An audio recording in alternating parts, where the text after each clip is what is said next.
Good morning, good afternoon, good evening, and welcome to our fifth and final video in the Awakening to Happiness series. Like the rest of the videos in this series, this video is to tell you more about two upcoming one-year programs we have for 2025. One is called How to Be Really Happy and Love Your Life, and the other is called the Awakeners one-year program, and I'll talk a little bit more about those at the end of the video. But in this video, I want to explore a very simple, but maybe different to what you think notion. And I've called it being alive for as long as you live. And the phrase comes from many years ago. I was in London. I was living in London at the time. And I was invited to attend a meeting of a group of physical immortalists. Quite literally, people who believed in physical immortality and were committed to doing whatever they knew to do to create it. And I didn't know whether to expect a sort of a very scientific, hacking your biology in the days before hacking your biology was quite such a big thing kind of a meeting, or if it was going to be robes and masks and rituals and bloodletting, which I kind of will admit I was rooting for because that just sounded kind of cool and interesting to me. What I actually walked into was a room full of kind of bleak, lifeless people talking about we must learn to become physically immortal or death will take away our loved ones. And it was just an overwhelming sense of fear, not life. And the one thing that I thought a group of physical immortalists would have down was being alive. And I actually said, because the format of the group was they'd go around and everybody would have a chance to speak after a presentation. And I said something to the effect of, I've never met such a lifeless group of people. And I would have thought that if you would like to be physically immortal, you would like to be alive for as long as you live. Now, I've come to see that it's easy to misunderstand aliveness. So one of the things I noticed years ago is that a lot of people who think they're at peace are really just numb. They think of themselves as being at peace because they're not freaking out. But they're kind of not feeling much of anything. It's actually the complaint that a lot of people have when they go on drugs like Prozac and antidepressants, is that it does take away the lows, but it also takes away the highs. And it kind of leaves them thinking, oh, I'm not really a fan of peace. It's kind of boring and a bit flat. Well, that's not peace. The difference between numbness and peace is really just the difference between something that feels really alive, really good, and something that doesn't feel at all. And so to be fully alive is to wake up to the feeling of life inside us. And that includes the feeling of our emotional life. So a lot of people learn about the inside-out understanding that I share and think that the goal is to not feel, to only feel this, to never get too high or too low.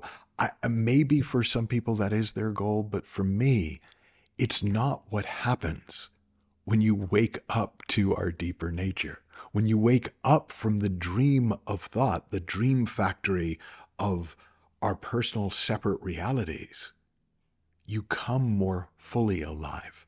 There's a Sid Banks quote, Sid Banks being the Scottish mystic I talk about in a lot of my work. And he said, if the only thing people learned was not to be afraid of their experience, that alone would change the world. Now that sentence did something for me. I recognized capital T truth in it. But I did, I will admit, interpret it as being, oh, so I shouldn't get too high or low about my experience. I should live in neutral. and it sounded all very zen and very, uh, I don't know what it sounded like, to be honest, but it it it sounded kind of like a way of not having a preference for experience. So that way it would be okay if I was miserable and it would be okay if I was happy, but I wouldn't care too much. So it would be okay whatever I felt. But what I actually discovered much, much later in the game was that not being afraid of your experience doesn't mean you can't have a preference for one over another. It just means you're not afraid if your mood goes down any more than you're afraid if your mood goes up. You're not afraid if you get quiet any more than you're afraid if you get loud. It's a recognition that there isn't a right way to be or a right thing to feel. There are feelings that you're going to prefer and feelings that you don't. And as you learn more about the thought-feeling connection and how much of how we feel is simply a reflection of what's going on in our thinking in the moment, you're much more apt to let your thinking flow, which lets the feeling flow. And since that feeling is made of life, it is made of pure aliveness, it is the animating force taking form, you wind up simply feeling more and more alive. I wrote an article years ago called Curse That Definite Article. And what I meant was, it was, looking back on it, it was perhaps a little bit intellectual, but it was in aid of a very non-intellectual experience. I had been studying about the nature of the human experience and about how we're made of life. We're made of aliveness.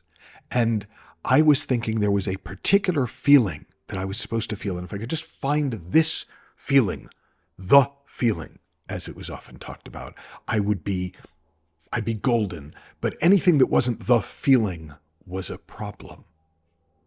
And then I was chatting to a couple of people and about it, and I went for a walk. And on my walk, I started to feel kind of frustrated. And I decided to just be frustrated, to not try and make it better. And then that frustration, because I wasn't trying to do anything with it, it morphed. And it started to feel less like frustration and more like energy passing through my body. And then that energy, as it came fully into my body, I felt so alive. And I remember walking through the town I was in, just walking on the streets, just in awe, vibrating with life, vibrating with aliveness. And I realized that I had gotten caught up in the feeling, that the being the definite article, as opposed to just feeling. When we let ourselves feel, if we don't get too caught up in, well, what am I feeling and why am I feeling it? And should I be feeling it? And would it be better off feeling something else? If we let feelings flow, ultimately, we feel more and more alive. When I first came into this understanding, actually, my wife said, oh, great, another set of explanations and reasons for why you don't have to feel anything. Because she quite rightly was aware that I had learned to numb out my feelings. And I'd use anything. I'd use psychology. I'd use spirituality. I'd use substances. I'd do whatever it took to numb out my feelings because my feelings looked dangerous to me.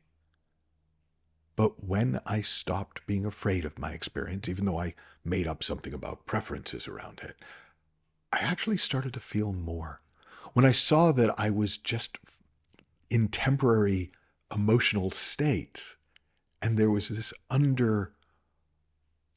underpinning, deeper feeling, world of deeper feelings, it stopped feeling like I needed to control or avoid my feelings. And so I felt more, and the more I felt, the more alive I felt. And I think very often when somebody engages in a conversation about spirituality, they either come in with or very quickly pick up an idealized way to be. Ah, well, if I'm spiritual, I should be calm and at peace. Ah, well, if I'm spiritual, I should always be happy. Ah, well, if I'm spiritual, you are spiritual. You are made of spirit, which means however you are is exactly how a spiritual person is.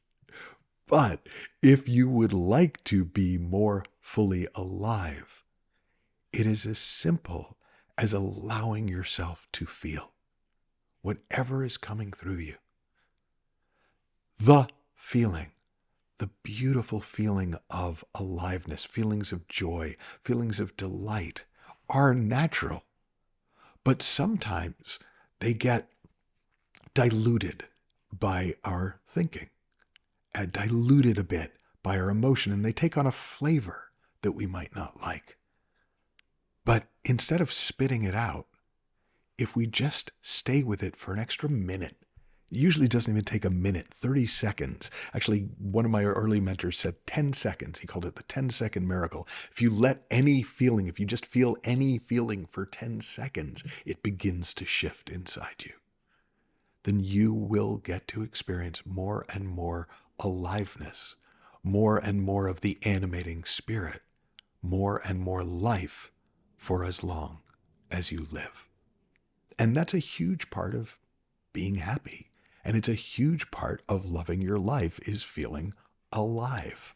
And so we will be exploring over 5 live 4-day chunks in how to be really happy and love your life. We'll be exploring what it is to go beyond the ego, to go beyond fear, beyond psychology or beyond okay, beyond success, beyond happiness, to genuinely just experience life fully for as long as we live. And you can learn more about that program at michaelneill.org/happy. And the reason we did these videos the week we did them is because it's Halloween today, if you are watching this the day it comes out.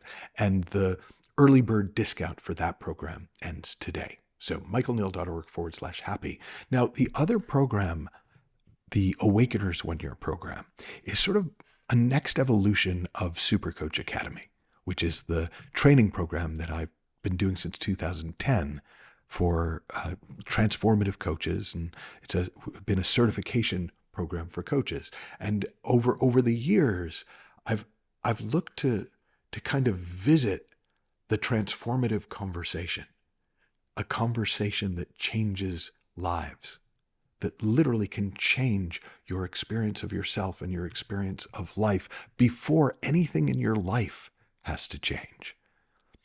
And how do you facilitate that? And we've explored it at the level of coaching, and we've explored it at the level of going beyond coaching, which we did in a 5-day workshop earlier this year. And it was such an extraordinary workshop that I thought, what if we pitched the whole conversation at this level of spirit, at this level of who we are before the form, what life is, irregardless of the shape it is taking, the form it is taking in the moment.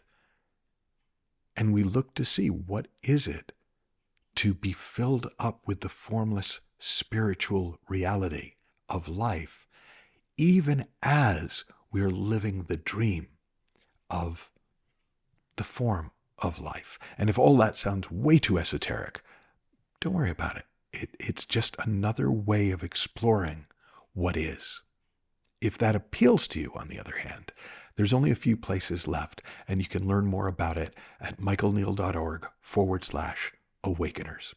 I hope you've enjoyed this series. Have fun, learn heaps, happy exploring, and I hope to see you on one of the 1-year programs next year. Bye-bye for now.